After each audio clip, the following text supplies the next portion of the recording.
One of my favorite characters in all of literature is Frodo Baggins. Frodo was a hobbit, a little half-sized human being who's a character in the Lord of the Rings trilogy by J.R.R. Tolkien. And Frodo lived in Middle-earth in a cozy little home where that he called Bag End. And one day, the old wizard Gandalf came to visit Frodo to call him to an adventure. Now, hobbits are homebodies. Hobbits do not like adventures. They want to stay at home and have 5 meals a day and smoke their pipe. But Gandalf told Frodo that dark forces were at work in the world. And he showed Frodo a ring that had incredible power and said that this is the ring of the Dark Lord Sauron. And Sauron was searching through the world to find this ring to restore his dark power. And the ring must be destroyed by taking it to the land of Mordor. And Frodo was the only one who could do this. Well, Frodo did not want to take on this adventure.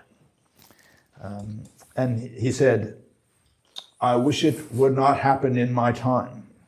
And Gandalf replied, "And so do all who live to see such times. But that is not for them to decide. All we have to decide is what to do with the time given us." So Frodo starts out on this adventure, and he encounters many enemies who want to kill him, and he also has to overcome the temptation to use the ring for his own purposes. But he perseveres, and through his faithfulness and his simple goodness, he accomplishes his task, and he's able to return in the end to Bag End. Well, I tell you this story because Frodo reminds me of Joseph in the gospel story.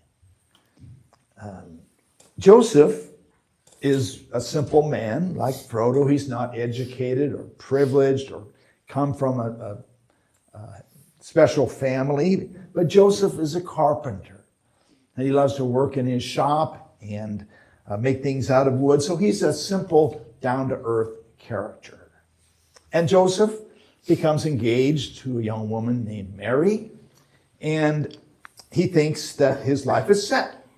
He has his home, his profession, and his wife-to-be. And so it seems like his life is set out ahead of him.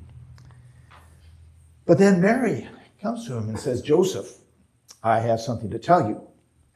I'm pregnant." And so now Joseph has a decision to make. What should he do? Should he end his engagement with Mary and call off the wedding? If he does that, he knows that Mary could be ostracized. She could even be killed in an honor killing. Or should he continue with the engagement and take Mary as his wife, as if the baby is his? What would people say? Would there always be a question mark about his choice? But Joseph is a good man. Joseph is a righteous man. And so he makes his decision to take Mary as his wife and help her raise her child.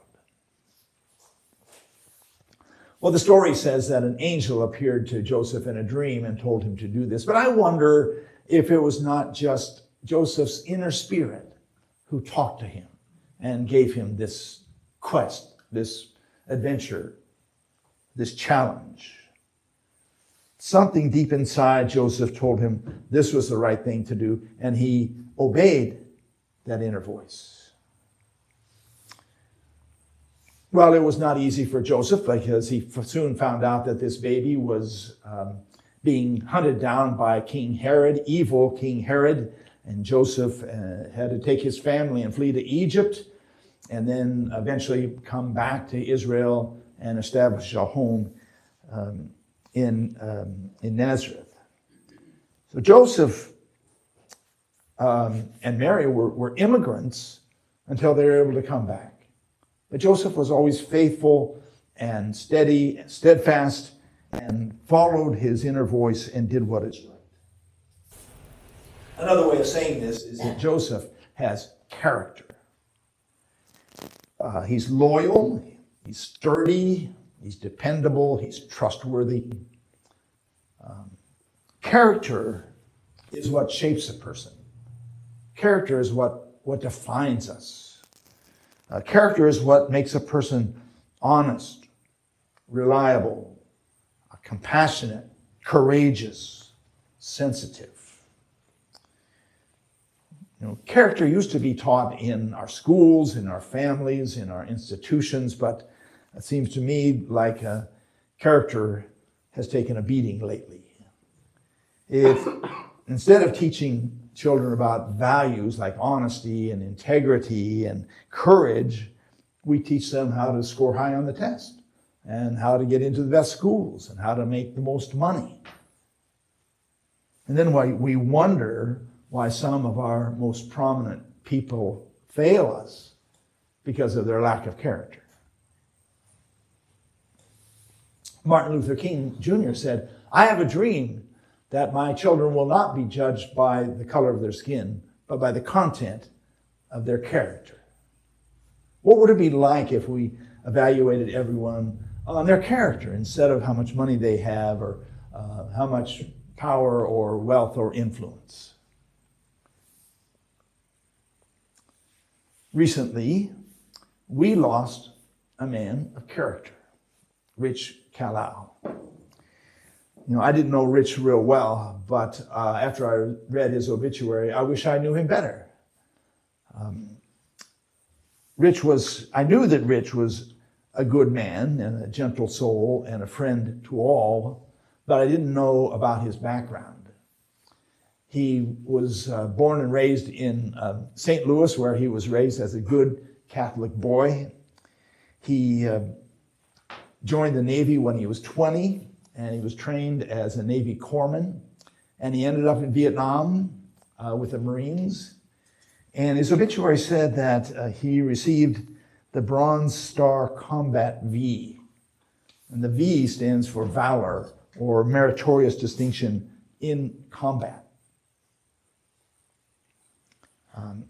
I never heard anything about that award, and now it makes me wonder what he had to go through to earn it. He wasn't the kind of person to go bragging about himself, but he was a good man. He went on to serve 30 years in the Navy as a teacher of medics and then a director of the teachers, like a principal for all the teachers of medics. And wherever he was stationed all his life, he jumped into the life of the church. He taught Sunday school, he read the lessons, he gave to charities. God and country and family were the pillars of his life. And he had 3 children and 7 grandchildren. His first marriage of 45 years ended when his wife died, and later he married Rose. And from what I could see, Rich and Rose had a very special bond. They were both helpers, and everything they did was to help other people. And it's really special for me to see the relationship they had and the way they did things together. So from my perspective, Rich was a man of character. Well, the Bible doesn't tell us much about Joseph's life later on when he got older. We don't hear stories about him or know how he died. But when he was called by God, by his inner voice, he responded. He became the husband of Mary and the adopted father of Jesus. He showed us his true character. And I think in a way, all of us are Joseph.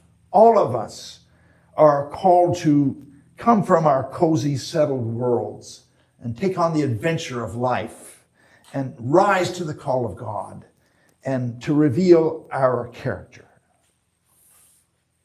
As Gandalf said to Frodo, it's not up to us to decide the times we live in. All we have to decide is what to do with the time that is given us.